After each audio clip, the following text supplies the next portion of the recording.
Welcome back to Walking in Faith. Over the past 24 hours, northern China has been struck by one of the most severe and wide-reaching weather events in recent memory. An extraordinarily powerful storm system, driven by fast-moving cold fronts and intense atmospheric instability, has carved a path of destruction across a vast swath of the country.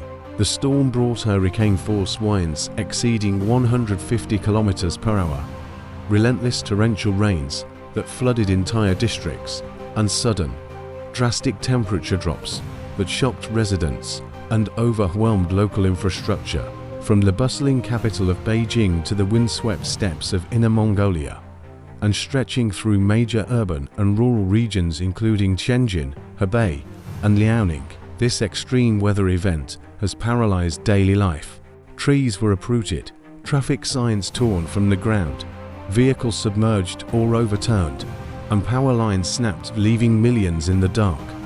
Transportation networks have collapsed, with hundreds of flights cancelled, rail lines suspended, and roads rendered impassable due to flooding, debris, or structural collapse. Emergency services are stretched to their limits, racing against time to respond to distress calls, clear roads, and restore critical utilities.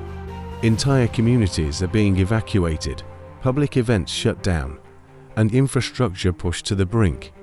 In some mountainous and coastal regions, the situation has escalated to catastrophic levels, with reports of tornadoes, landslides, and rising casualties. Stay with us as we take you through the unfolding crisis region by region, highlighting the most affected areas, sharing the voices of those on the ground, and providing the latest information on rescue operations, government responses, and what may lie ahead in the coming hours.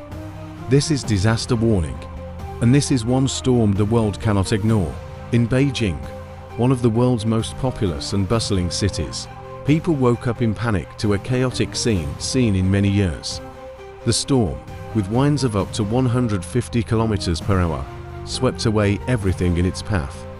Many old trees were uprooted and fell across the road, causing serious congestion on many major traffic routes.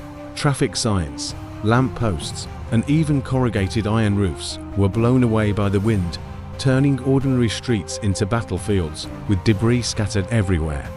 The situation became even more serious when more than 200 flights at international airports, such as Beijing Capital and Daxing, were cancelled, affecting tens of thousands of passengers. Not only air routes, the inner city and inter-provincial railway systems were also severely affected.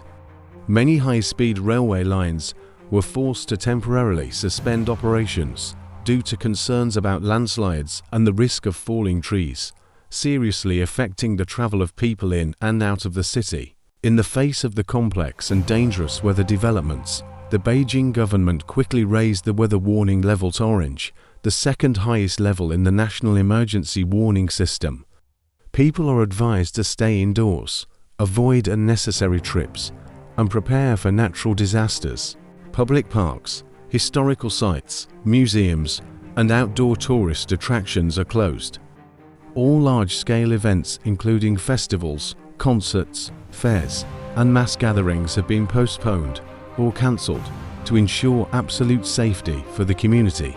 Meanwhile, rescue forces, traffic police, and public service workers have been urgently dispatched to hotspots to handle fallen trees, assist with evacuation, and initially overcome the consequences. However, local authorities warned that this extreme weather could continue in the coming days, and people need to stay calm and actively monitor the latest announcements from authorities. Not only the inner city area, but also the suburban districts and mountainous areas around Beijing suffered severe consequences from this historic storm.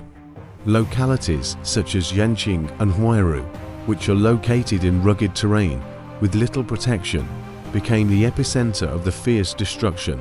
Here, strong winds exceeding 32 meters per second, equivalent to level 11 on the Beaufort scale, toppled a series of high-voltage power poles, tore off roofs, tore off corrugated iron roofs, and made many solid structures unable to stand.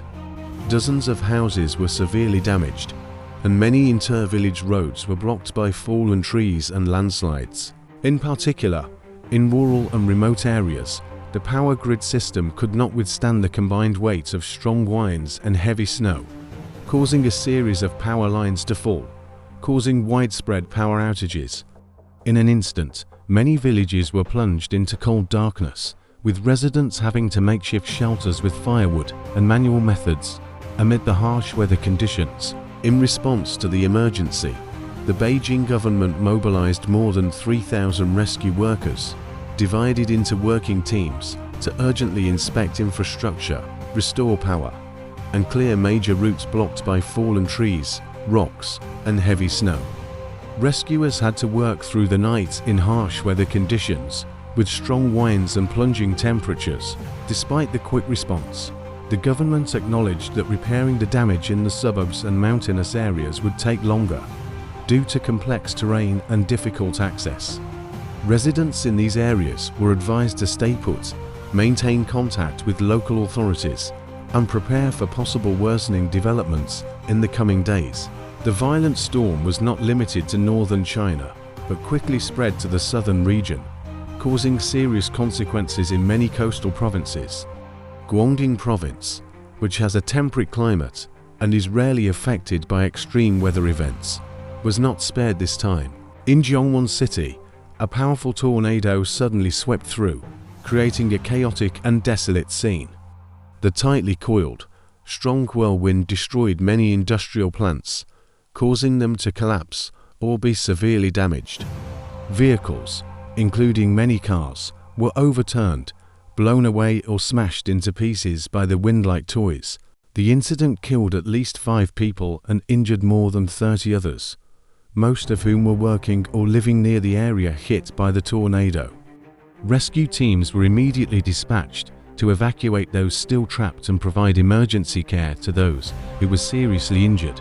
Local authorities also quickly set up support and damage assessment centers, coordinating with police, medical and military forces to ensure security and provide timely support to the people. However, many areas are still isolated due to damaged roads and power outages, making rescue work difficult.